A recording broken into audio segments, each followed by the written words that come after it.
Io sono Riccardo Andriolo e sono il direttore commerciale di Molino Bertolo. Molino Bertolo è un mulino storico, è un mulino nato nel 1742 e quindi ha più di 280 anni di vita, quindi possiamo dire un mulino della tradizione della zona del territorio della provincia di Treviso. Per moltissimi anni è stato appunto un mulino territoriale, lo zoccolo duro dei suoi clienti, proprio la zona principale della provincia di Treviso. Poi negli ultimi anni, parliamo di 5 generazioni di mugnai, quindi l'ultima generazione, la quinta, con Enrico Bertolo, il mulino ha cominciato a muoversi più su altri territori nazionali e internazionali. I valori fondamentali dell'azienda sono sicuramente la tradizione di una famiglia da 5 generazioni e una famiglia di mugnai che porta avanti appunto una tradizione, però dando un occhio all'innovazione, quindi non solo progetti legati a farine e prodotti diciamo classici, ma andare a vedere anche prodotti innovativi come possono essere le fruttarine, come possono essere le farine Leonardo e tanti altri prodotti 100% italiano che abbiamo fatto. Per noi il territorio è sempre stata una cosa molto importante, ci teniamo tanto alla zona in cui siamo vicino alle colline del Prosecco, quindi per noi è un vanto a livello mondiale essere in un posto del genere, tant'è vero che tantissimi clienti, tantissime persone che si vengono a visitare diciamo quotidianamente quasi non si aspettano un mulino immerso nel verde come siamo noi, quindi per noi è sicuramente un vanto questa cosa, poter far vedere, poter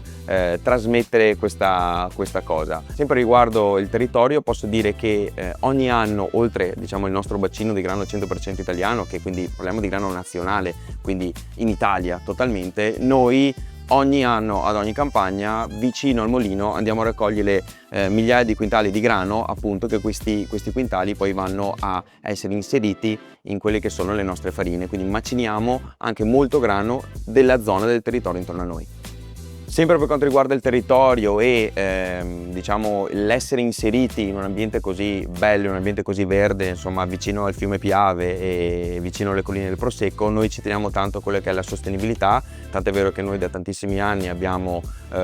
energie da fonti rinnovabili per il nostro mulino e proprio recentissimamente abbiamo avuto il via libera per fare un bel impianto fotovoltaico, che questo qui ci darà ulteriormente linfa, diciamo, per utilizzare energie rinnovabili. Uno dei nostri prodotti di punta, lo definirei più un prodotto di punta ma tradizionale, che Molino Bertolo ha sempre fatto negli anni, è sicuramente la pietra del Piave. La pietra del Piave è un tipo di farina che viene macinata a pietra. Noi abbiamo la possibilità di inserire proprio una macina a pietra all'interno della nostra linea, quindi noi fermiamo completamente le linee, inseriamo la pietra e andiamo a macinare il grano come si faceva una volta, proprio con la pietra. Ovviamente viene un tipo di macinazione meno raffinata, quindi tecnicamente è una farina tipo 1, quindi con maggior presenza di crusca, quindi anche dal punto di vista diciamo del gusto è più casareccia, più gustosa, ovviamente anche più sali minerali, quindi potremmo dire che è una farina anche proprio salutare, chiamiamola così.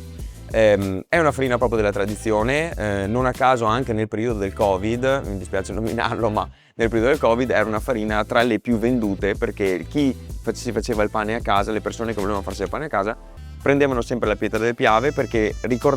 trovavano quello che era il pane casareccio, quel gusto vero casareccio della pietra del Piave. Quindi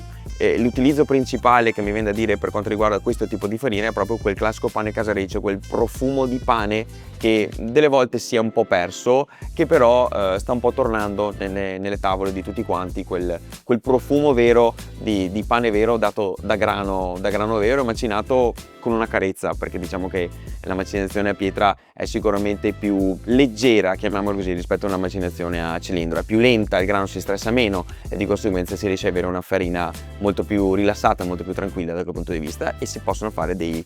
prodotti, che sia pane, che sia pizza, che hanno un qualcosa in più sicuramente. Le farine di campo derivano direttamente da un nostro progetto che sono le fruttarine, da un nostro prodotto che sono le fruttarine, che in questo caso parliamo di farina tipo 1 e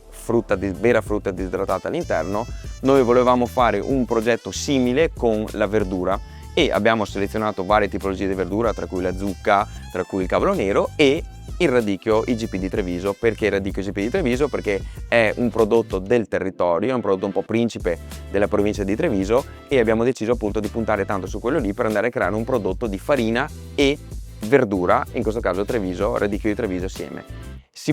È un prodotto che si può utilizzare tranquillamente su pane, pizza, focacce e su tutti quelli che sono i prodotti da forno per dare appunto un qualcosa in più all'impasto del prodotto finale, in questo caso col radicchio. Per quanto riguarda aneddoti particolari, la cosa che mi piace ricordare, che ci rende molto orgogliosi, è sicuramente le collaborazioni che nel tempo noi abbiamo sviluppato, abbiamo creato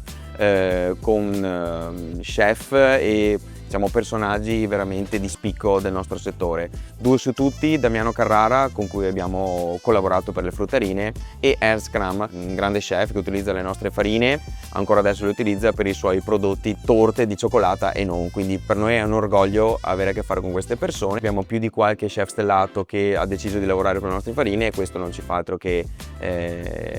inorgoglire di quello che facciamo tutti i giorni. Ecco, ci ripaga molte volte delle fatiche che facciamo tutti i giorni, delle difficoltà che si incontrano in tutte le aziende. Perché si dice non è mia farina da far ostie?